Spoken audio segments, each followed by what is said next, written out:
এইটোৱে নিয়মিত পৰীক্ষা মানে আপোনাৰ যিখিনি আমাৰ ৰুটিন টেষ্ট আছে, ৰুটিন ব্লাড টেষ্টখিনি কৰাব লাগে। তাৰ লগতে যিখিনি স্পেচিফিক টেষ্ট আছে সেইখিনি কৰাব লাগে ৰিউমেটইড আৰ্থ্ৰাইটিছৰ।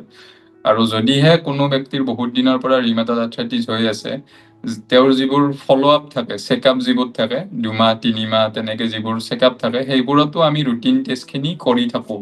কাৰণ যে মেডিচিনৰ পৰাও কেতিয়াবা অলপ এফেক্ট পৰা দেখা যায় ৰুটিন টেষ্টখিনিত, আৰু কেতিয়াবা ৰোগবিধৰ পৰাও কিছুমান অলপ ইফেক্ট পৰা দেখা যায় ৰুটিন টেষ্টখিনিত। সেইকাৰণে ৰুটিন টেষ্টখিনি প্ৰত্যেকবাৰ ফ'ল' আপত কৰি থকা যায়।